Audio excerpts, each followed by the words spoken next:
하나님 감사합니다. 우리가 간청한 모든 기도 제목들이 하늘에 상달될 수 있도록 하시고 하나님 나라만을 바라보며 한 발 한 발 아름아름 달려가는 우리 모두가 되게 하여 주시옵소서. 모든 말씀 예수 그리스도 이름으로 기도드렸사옵나이다. 아멘. 다같이 사도신경으로 우리의 신앙을 고백하겠습니다. 전능하사 천지를 만드신 하나님 아버지를 내가 믿사오며 그 외 아들 우리 주 예수 그리스도를 믿사오니 이는 성령으로 잉태하사 동정녀 마리아에게 나시고 본디오 빌라도에게 고난을 받으사 십자가에 못 박혀 죽으시고 장사한 지 사흘 만에 죽은 자 가운데에서 다시 살아나시며 하늘에 오르사 전능하신 하나님 우편에 앉아 계시다가 저리로서 산 자와 죽은 자를 심판하러 오시니이다. 성령을 믿사오며 거룩한 공예와 성도가 서로 교통하는 것과 죄를 사하여 주시는 것과 몸이 다시 사는 것과 영원히 사는 것을 믿사옵나이다. 아멘. 찬송가 412장 찬송 후에 우리를 대표해서 양희선 장로님 기도 인도하시겠습니다.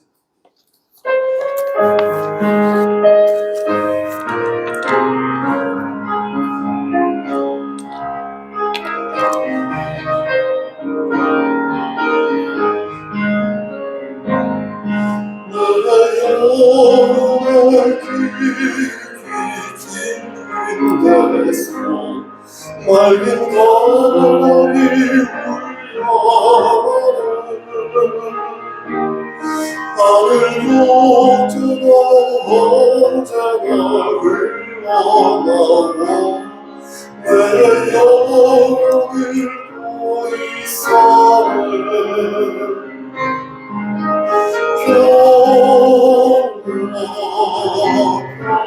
평안보다 하늘 위에서 날려오네 그 사랑의 물결이 영원토록 내 영혼을 담으소서 내 마음속에서 사랑이 평안히 깊이 묻힌 고백다 나의 평안을 캐내며 가져갈 자 그 아무도 없으리라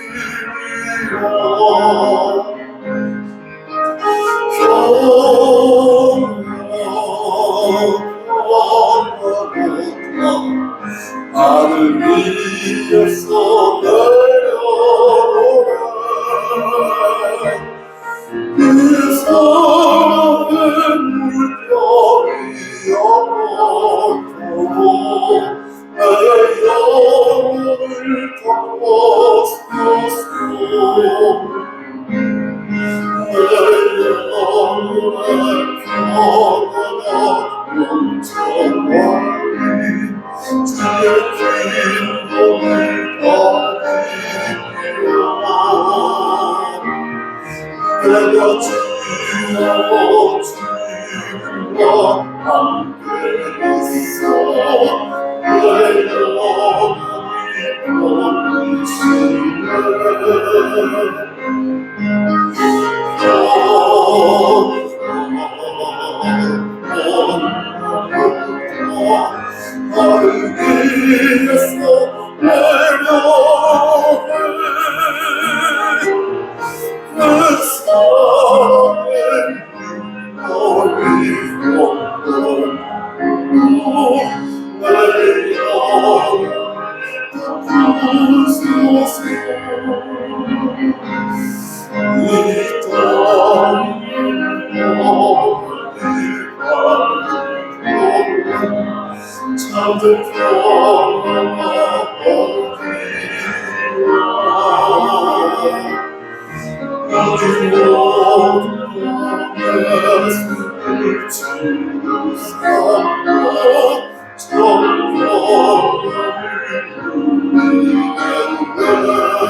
하늘이었어 내려오네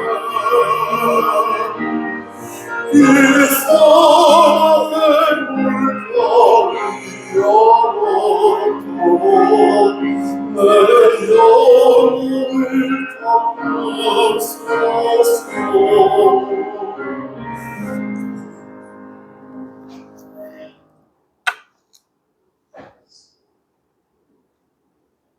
은혜로우신 하나님 아버지, 수요일로 저희를 인도하여 주시는 감사합니다. 아멘. 이 시간도 아버지 하나님의 은혜와 긍휼을 의지하여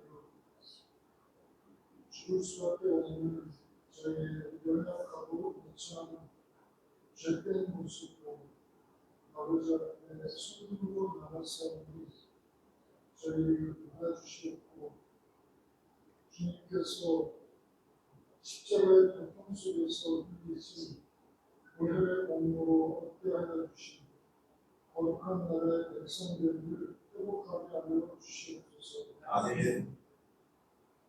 이 시간 성도의 말씀을 통해 저희들 은혜받게 하여 주시고 남은 3일 동안도 승리하는 저희의 삶이 되게 하여 주옵소서. 아멘. 예수님의 이름으로 기도합니다. 아멘.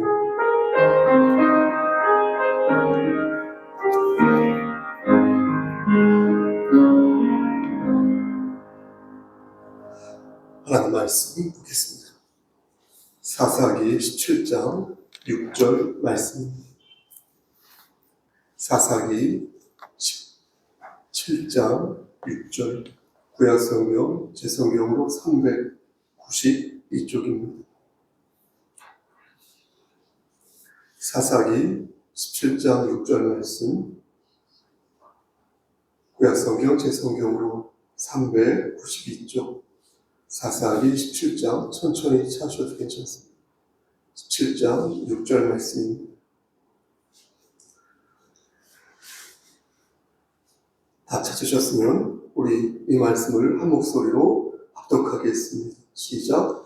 그때에는 이스라엘에 왕이 없었으므로 사람마다 자기 소견에 옳은 대로 행하였더라. 아멘. 기도하십니다. 하나님, 이 시간 간절히 바라고 하는 것은 우리 양장님의 건강을 위해 기도합니다. 하나님께서 함께 하셔서 영육의 강건함을 지켜주시고 건강한 상태에서 하나님의 일을 받들다가 주께서 부르신 그때에 하나님 만나 뵐 수 있도록 은총 베풀어 주시옵소서. 우리 김미애 권사님에게도 함께 하시고 양한나 집사님과 그의 가족 그리고 양한영 형제에게도 늘 함께하여 주시옵소서. 이 시간 하나님 말씀을 태어나고자 합니다. 반듯하게 잘 전할 수 있도록 도와주시옵소서. 예수님의 이름으로 기도드렸습니다. 아멘. 오늘 말씀이 조금 어려운 것 같아서 예배드리기 전에 사전에 원고 설교 괜찮습니다. 정말 괜찮습니다. 원고 대본을 교회 카톡방에 올려놓았습니다. 참조하시면 되겠습니다. 말씀으로 은혜 받으시기를 소원합니다. 더워서 제가 오하기를 벗었는데 괜찮습니까? 문제가 있다고 하시면 개인적으로 말씀해 주십시오. 다시 옷을 입도록 하겠습니다. 오늘 본문에 나오는 사건은 오늘 17장이지 않습니까? 16장에 나온 그 다음이 17장이잖아요. 그렇죠? 그러니까 얼핏 생각하면은 16장에 삼손이 나오니까 삼손 사건 이후에 나온 사건 같아 보입니다. 하지만 오늘 본문에 나온 사건은요, 그보다 훨씬 이전에 있었던 사건이 되겠습니다. 구체적으로 말씀드릴게요. 그러면 사사시대 초기, 그러니까 첫 번째 사사가 누굽니까? 온넬이지 않습니까? 그때 있었던, 오늘이 활동했을 때 일어났던 그런 사건이다. 그 사건이 오늘 사건이다. 이렇게 학자들이 말을 합니다. 그러니까 시기적으로 보면은 지금로부터 약 3,300년 전의 이야기가 되겠습니다. 어떤 분이 저에게 사사시대의 그 시기에 관해서 질문을 하였는데 한 번쯤은 짚고 가야 될 것 같습니다. 한 번도 사사기 말씀을 전하면서 말씀드린 적이 없는 것 같아서 사사시대를 보통 350년 정도 계산하지 않습니까? 그런데 보통 마지막 사사를 사무엘로 보거든요. 그러니까 일반적으로 학자들은 이 사사기를 기록한 사람을 사무엘로 보통 얘기를 합니다. 확정된 것은 아니지만요. 그러니까 사사기는 사사시대 350년 그 끝물에 이 사무엘이 기록했다고 하니까 그렇다고 한다면 끝물에 기록된 말씀이다 이렇게 말씀드릴 수 있겠습니다. 그런데 사무엘이 몇 살에 죽었는지가 성경에 나오지 않거든요. 그러니까 정확하게 몇 년에 이 사사기가 기록되었는지를 말씀드릴 수 없겠습니다. 다만 사무엘상 1장과 2장 말씀을 보면 지금은 조금 가볍게 들으셔도 괜찮습니다. 1장과 2장 말씀을 보면 사무엘이 어렸을 때 사사였던 엘리 제사장을 이렇게 섬기는 장면이 나오거든요. 그런 것으로 봉사하는 장면이죠. 그러니까 이 엘리 제사장은 삼손 이후니까 삼손이 있었을 때는 이 사무엘이 아직 태어나지 않았다. 이렇게 추측해 볼 수 있을 것 같습니다. 그러므로 사무엘이 본격적으로 활동할 때나 아니면 말년에 사사기를 기록하였을 것이다. 그러니까 기원전 1050년경에, 그러니까 1050년경에 사사기를 기록하였을 것이고 사사시대는 거기에서 350년을 더해야 되니까 사무엘 나이를 대강 빼면 기원전 1300년경, 기원전 1300년경 이렇게 말씀드릴 수 있겠습니다. 정리할게요. 정리하면 사사시대는 기원전 1300년경에 내린 것이고 그것을 기록한 시기는 300년 이후, 그러니까 약 1000년 혹은 1050년 정도 되겠다. 그러니까 3000년이죠. 이렇게 괜찮습니다. 이렇게 말씀드릴 수 있겠습니다. 개인적으로 너무 친근해요. 왜냐하면 어렸을 때 제가 중고등학교 때 수요예배를 드릴 때 항상 아기의 목소리가 들렸었거든요. 그 소리가 친숙함이 아주 오랜만에 들으니까 아주 기분이 좋습니다. 제가 이것을 여러분들에게 시기를 구구절절 말씀드린 이유는 사사시대가 비록 오래전 시대라는 것을 사사시대가 그러니까 아주 오래전 시대라는 것을 여러분들에게 강조하기 위해서 그런 것입니다. 그러니까 지금부터 약 3300년 전의 일이니까 이게 무슨 시대죠? 청동기 시대, 그렇죠? 청동기 시대이거나 초기 철기 시대 정도 되는데 우리 역사로 치면 고조선이 그 만주 요령 지방이죠. 거기에서 이렇게 세력을 확장하던 때가 되겠습니다. 그러니까 이게 아주 오래전의 일이라는 것을 여러분들에게 강조하고 싶어서 구구절절 말씀드린 것입니다. 아주 오래전의 일이다. 농업기술이 발전해서 벼농사를 지은 지도 별로 안 될 때, 그리고 청동기로 무기나 의뢰용 기구를 만들었을 때, 그걸 만든 지도 그리 오래되지 않았을 때, 한마디로 말씀드리면 미개하고 또 거칠고 좀 조악했었을 때가 바로 이때였다는 것입니다. 그런데 놀라운 것은 무엇인지 아십니까? 이때에 거칠고 미개했던 모습이 3000년이 지난 지금도 여전히 계속되고 있다. 라는 것입니다. 이것을 강조드리고 싶었습니다. 저는 그것을 미개한 본능이다라고 생각하는데 아무리 시대가 발전했어도 인간에게는 그런 미개한 본능이 남아있다라는 것입니다. 그럼 어떠한 미개한 본능이 그때 있었고 또 지금도 있는지 살펴보도록 하겠습니다. 지금부터 3300년 전에 미가라는 사람이 어머니의 돈을 훔쳤습니다. 누구의 돈을 훔쳤다고요? 어머니의 돈을 훔쳤어요. 아들이. 얼마를 훔쳤냐면 무려 은 1100을 훔쳤습니다. 처음엔 이게 어느 정도 되는지 가늠이 안 되었는데 다행히 여러분 10절 말씀을 보시겠습니까? 10절 말씀 보니까 이 금액이 얼마나 큰지를 알 수 있습니다. 미가가 그에게 이르되 네가 나와 함께 거주하면 나를 위하여 아버지와 제사장이 되라. 내가 해마다 은 몇 개를 주겠다고요? 10개. 그렇죠. 은 10개를 주겠다는 거예요. 의복 한 벌과 먹을 것을 주리다. 함으로 그 레위인이 그걸 간합해서 들어갔다. 이런 말씀이 있죠. 여러분, 1년 연봉이 얼마라고 합니까? 은 10개라고 하지 않습니까? 그렇죠? 그러니까 은 1100개를 단순하게 계산하면 한 사람이 몇 년 동안, 110년 동안 벌어서, 일해서 번 돈을 바로 이렇게 말할 수 있는 것입니다. 그러니까 상당히 큰 돈을 자기 엄마한테 돈 훔친 거예요. 그런데 그의 어머니가 돈을 잃어버리고 나서 하나님께 저주하였고, 그것을 들은 아들이, 그것을 저주하는 그 소리를 들은 아들이 두려운 나머지 자신이 도둑이라는 사실을 어머니에게 자백하는 것입니다. 이게 얼핏 들으면 어떻습니까? 목사님, 미가라는 사람이 꽤 천진난만하고 좀 해맑은데요? 이렇게 순수한데요? 이렇게 생각하실 수 있을지도 모르겠습니다. 하지만 이게 고대 시대거든요. 고대 시대라는 것을 생각해 보면 그때의 저주가 보통의 저주가 아니었을 것이다 라고 생각해 보는 것입니다. 왜냐하면 여러분 아시죠? 그가 훔친 돈이 한두 푼이 아니었다는 거예요. 그리고 정말 큰 금액이었기 때문에 동해보복 아시죠? 동해보복이라는 차원에서 보면 어머니의 저주는 보통의 저주가 아니었을 것입니다. 어떤 말로 저주하였는지 성경에는 나와 있지 않지만 아마도 그 저주는 매우 강력한 저주였을 것입니다. 앞에서 잠깐 말씀드렸지만 동해보복이라는 것이 있습니다. 이게 기원전 1700년 전에 함무라비 왕이 이렇게 만든 거 아닙니까? 함무라비 법전에 남아있는 눈에는 눈, 그 다음 뭐죠? 이에는 이, 뭐 그런 거 아니겠습니까? 그러니까 출애굽기 21장 12절 말씀에서도 이와 비슷한 내용이 나오는데요. 사람을 때려서 죽인 자는 반드시 사형에 처해야 한다. 이런 말씀이 바로 그것이 되겠습니다. 그러니까 함무라비 왕이 있었던 때가 성경으로 보면 족장 시대거든요. 족장이 누굽니까? 아브라함, 이삭, 야곱, 그리고 요셉 이렇게 4대 족장으로 치지 않습니까? 그러니까 아브라함이 기원전 20세기 사람이거든요. 그러니까 지금 4,000년 전 사람.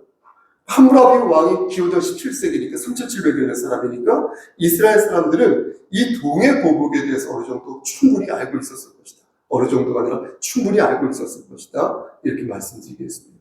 이렇게 나쁜 짓을 하면 천벌을 받는다는 어떤 일관된 생각, 고정된 생각이 수백 년 동안 축적되어 왔는데 거기에 더하여 무려 은 1,100을 다른 사람도 아니라 어머니에게 훔친 거예요. 그리고 어머니에게 저주까지 듣게 되었으니 이것은 미가가 해맑은 사람이라서 자백한 것이 아니라 너무나 감당할 수 없었어요. 그래서 자백한 것이다. 이렇게 보는 것이 자연스럽다 하겠습니다. 그의 어머니도 그것을 몰랐을 리 없습니다. 따라서 재빠르게 이렇게 사태를 수습하는데 그것은 바로 아들을 궁여지책으로 어떻게 하는 것이었습니까? 축복하는 것이었습니다. 여러분 2절 말씀 끝을 보시겠습니까? 2절 말씀 끝을 보면 그의 어머니가 뭐라고 말을 하며 아들을 축복합니까? 그의 어머니가 이르되 내 아들이 여호와께 무엇을 받기를 원한다? 복 받기를 원한다. 이렇게 말을 합니다. 이건 역시 어머니가 해맑아서 어머니가 참 사람이 좋아서 어머니가 순수해서 이렇게 말한 것이 아니라 겁에 질렸어. 어떻게든 이 사태를 수습하기 위해서 궁여지책으로 한 말일 것입니다. 여러분 얼마나 이 모습이 미개한 모습입니까? 여러분 얼마나 이 모습이 우스운 모습입니까? 그렇게 말하면 저주의 덫에서 정말 풀려납니까? 아들이 여호와께 복을 받기를 원한다고 말한 것은 여호와 하나님을 진심으로 믿는 마음에서 말한 것이 아니라 그건 그냥 고대의 주술인 것입니다. 여러분 이런 미개함이 그런데 지금도 계속되고 있다는 것입니다. 우리가 하나님께 우리의 자식들이 여러분 잘 들으셔야 오해가 없습니다. 우리의 자식들이 복을 받기를 원한다고 말한다면 그대로 그들이 복을 받을까요? 반대로 말해보겠습니다.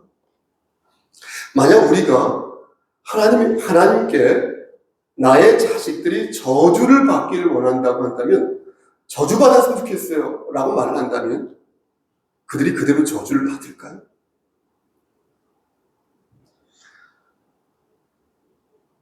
우리는 축복과 저주를 말할 때 두 가지를 염두에 두어야 합니다. 만약 우리가 이 두 가지를 염두에 두지 않고 누군가를 축복하거나 누군가를 저주하면 그 또한 죄가 될 것입니다. 첫째, 명백한 증거와 객관적 사실, 그것이 있어요. 신명기 28장 15절에서 19절 말씀을 보면 하나님의 말씀에 순종하지 않을 경우 재앙이 있을 것이다, 이렇게 말씀합니다. 그러니까 하나님의 말씀에 순종하지 않은 명백한 증거가 객관적 사실이 있을 때 그는 저주를 받는다는 것입니다. 나의 사사로운 감정으로 그 사람 너무나 신앙생활 열심히 하는데 나의 개인적인 감정으로, 억하심정으로 그를 저주하는 것이 아니라 그가 실제 하나님의 말씀에 순종하지 않는 모습을 보여야 그가 하나님께 받은 은혜와 그가 하나님께 받은 선물들이 모두 저주로 바뀐다는 것입니다. 이는 성경에서 말씀하는 저주는 이방인들이 하는 저주와 달리 단순한 보복의 수단으로 이루어지는 저주가 아니라 윤리적인 각성이나 신앙심의 진작으로 사용되어서 진노가 아니라 징계의 채찍으로 사용된다는 것입니다. 그러므로 막연한 저주를 해서는 안 될 것이다. 그러며 명백한 증거와 객관적 사실을 토대로 그들이 회개하여서 다시 하나님 앞에 무릎을 꿇기를 바라는 마음으로 저주를 할 수도 있다는 것입니다. 그러면 위의 조건들이 모두 충족되면 그땐 저주해도 되는 것입니까? 여기에 한 번 더 생각하라고 우리 주 예수 그리스도께서 다음과 같은 말씀을 하셨습니다. 누가복음 6장 28절에서 너희를 저주하는 자를 위하여 축복하며 너희가 모욕하는 자를 위하여 기도하라. 이렇게 우리 주 예수 그리스도께서 말씀하셨습니다. 여러분, 그럼 어떻게 하라는 것입니까? 이렇게 되면 저주할 일이 거의 없어진다는 거예요. 축복하고 기도해야 됩니다. 나를 저주하는 자에게 예수님께서 축복하라고까지 말씀하셨는데 여러분, 어떻게 저주할 일이 생기겠습니까? 따라서 두 번째 사항을 생각해야 합니다. 첫 번째가 명백한 증거와 객관적 사실을 토대로 그가 회개하기를 바라는 마음으로 저주하거나 혹 축복한다고 한다. 두 번째로 생각해야 할 것은 잘 들어보십시오. 하나님의 주권이다. 내가 누구를 저주하거나 축복하고자 할 때 하나님의 주권을 생각하여서 하나님께 모든 것을 맡기라는 것입니다. 이것을 보여주신 대표적인 말씀으로서의 모습이 우리 주 예수 그리스도께서 겟세마네 동산에서 기도하시는 장면입니다. 마태복음 26장 39절에서 예수님께서는 다음과 같이 말씀하셨습니다. 내 아버지여, 만일 할만하시거든 이 잔을 내게서 지나가게 하옵소서. 그러나 나의 원대로 마옵시고 아버지의 원대로 하옵소서. 이렇게 예수님께서 기도하셨거든요. 이게 바로 하나님의 뜻에 온전히 순종하겠다는 성도의 모습이라는 것입니다.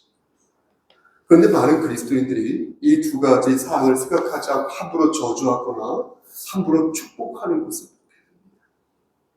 이것은 어떤 모습이다? 미개한 모습이다. 이것은 미개한 모습으로 3300년 전에 있었던 미가의 어머니의 모습과 흡사하다는 것입니다. 말이 안 되는 상황에서 아들을 축복한다는 것은 말이 안 되는 상황에서 저주할 수도 있다는 것입니다. 아니겠습니까? 우리는 예수 그리스도 안에서 올바른 성도의 모습을 보여야 한다는 것이에요. 본사님. 그가 복을 받을 만한 분명한 증거가 있는지, 그리고 하나님의 주권을 내가 진정으로 인정하면서 복을 빌고 있는 것인지 객관적으로 우리 자신을 돌아보아야 할 것이며, 저주는 가급적 하지 않는 것이, 삼가는 것이 성도의 올바른 자세다. 이렇게 말씀드리겠습니다. 그런데 그들의 미개한 행동은 여기에 그치지 않았습니다. 아들 미가에게서 돈을 돌려받았죠. 그의 어머니가. 그리고 어머니는 어떻게 했습니까? 거기서 은 2덱을 취해가지고요. 뭘 만들었습니까? 신상을 만들었다. 신상을, 우상을 만들었다는 거예요. 은으로 된 송아지를 만들었다는 거예요. 그러면서 하는 말이 내 아들을 위하여 신상을 새기며 이 은을 여호와께 거룩히 드린다 이렇게 말하는 것입니다. 여러분 이 말씀 이해되십니까? 저 이해가 안 되는데 좀 이상하지 않습니까? 잘 말씀을 보십시오. 여자의 말이 앞뒤가 맞지 않습니다. 자기 아들을 위하여 신상을 만든다고 말하면서 이 은을 여호와께 거룩히 드린다고 하니까 이게 말이 앞뒤가 안 맞는 것 같습니다. 예를 들어 보겠습니다. 우리가 하나님께 보십시오. 감사 이렇게 헌금을 드릴 때 헌금이라고 표현하겠습니다. 헌금을 드릴 때 하나님의 은혜에 감사해서 우리가 드리는 거지 않습니까? 그렇죠? 우리가 감사헌금 드릴 때 은혜에 감사, 하나님의 은혜에 감사해서 드리는 거잖아요. 내가 생일 감사헌상을 드리면 어때요? 감사하니까. 나를 지금까지 지켜주셔서 건강을 지켜주셔서 감사하니까 헌금을 드리는 거 아닙니까? 선교와 구제 헌금이라면 어떻습니까? 역시 감사하는 마음으로 드리는 거 아니겠습니까?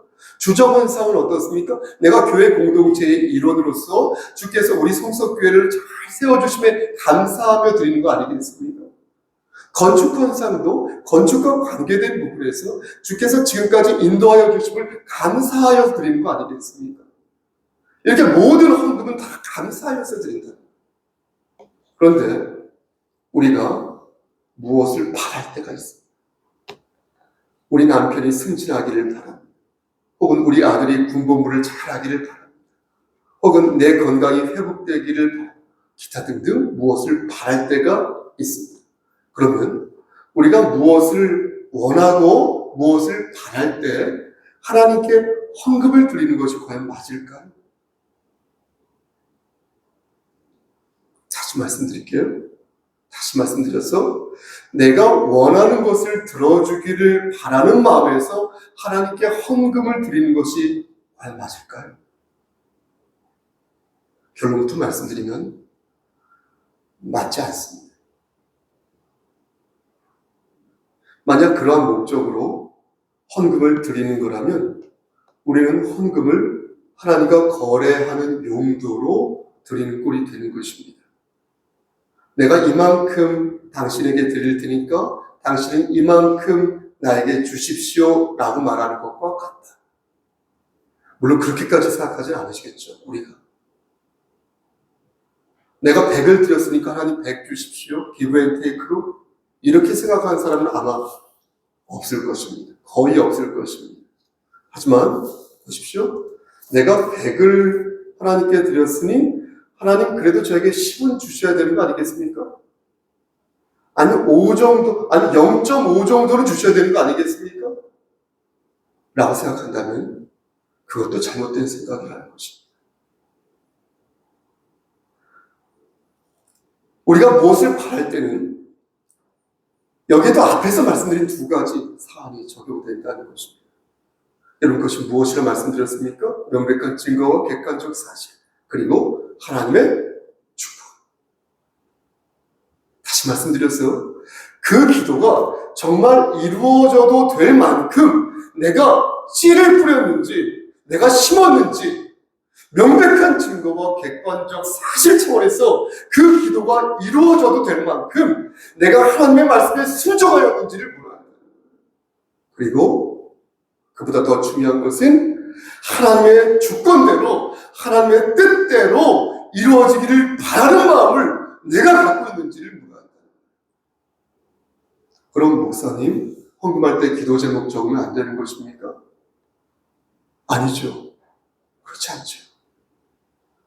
적는 것이 좋습니다. 왜 그렇습니까? 그것을 위해서 저 같은 사람, 주의 종이 기도하고 다른 지체들이 함께 도구 기도하는 것은요, 우리 주님이 그렇게 하라고 명령하시는 사실이기 때문에 그렇습니다. 그러니 기도 제목을 공유하는 것은 매우 성경적인 행동인 것입니다.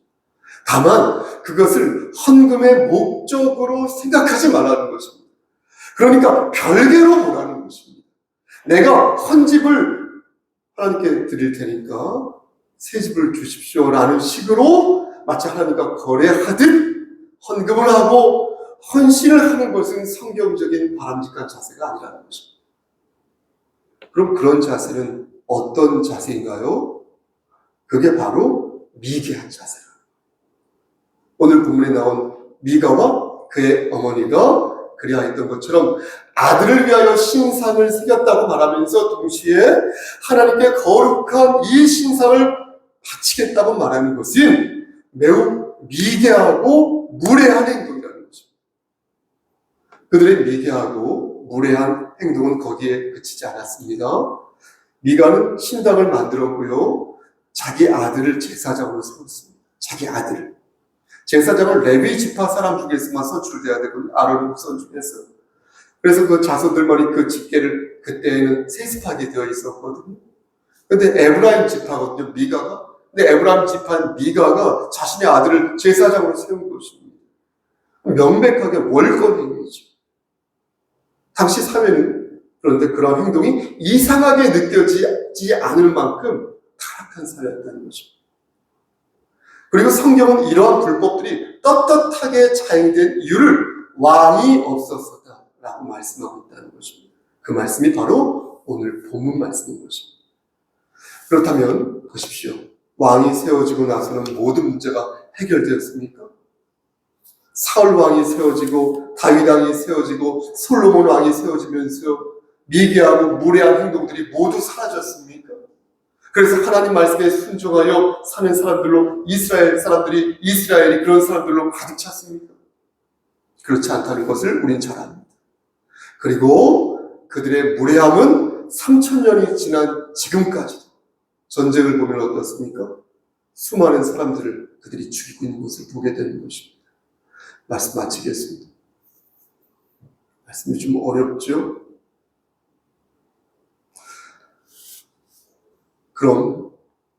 그런 미개한 모습들이 이스라엘이라는 나라, 그 민족에게만 있을까요? 역시 그렇지 않다는 것을 우린 잘 압니다. 우린 혈통적으로 아브라함의 후손이 아니지만 그리스도 예수 안에 속한 자가 되어서 아브라함의 후손이 되었는데도 놀랍게도 여러분들이나 저는 그러한 미개함을 가지고 있다는 것입니다. 우리도 그들처럼 신상을 만들고 우리도 그들처럼 에봇과 드라미를 만들고 우리의 소견대로 이것이 옳은데요? 저것이 옳은 것 같습니다. 라고 말하고 있다는 것입니다. 사랑하는 우리 성석교 성도 여러분, 하나님께서는 오늘 본문을 들어 미가의 집을 보여주셨습니다. 저에게 미가의 집을 봐라.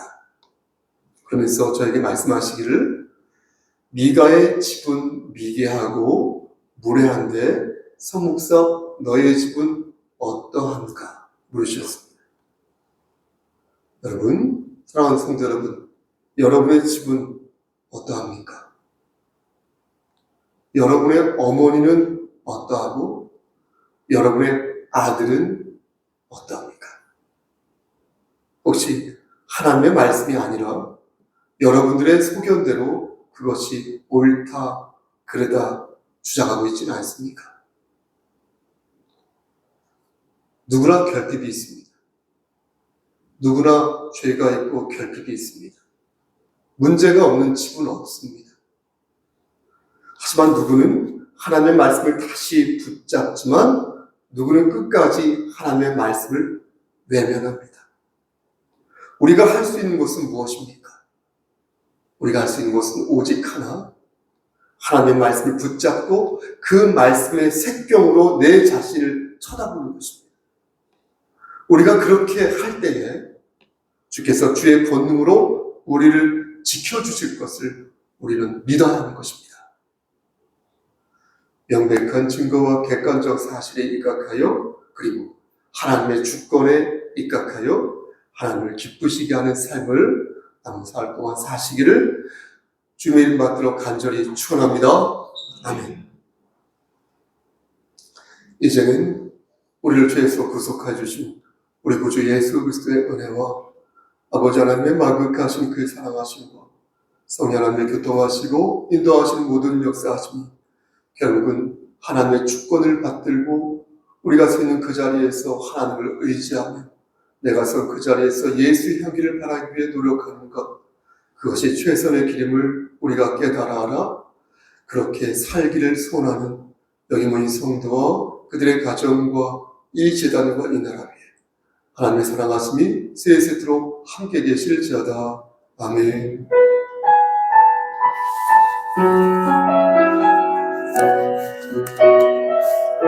함께 묵상 기도하시겠습니다.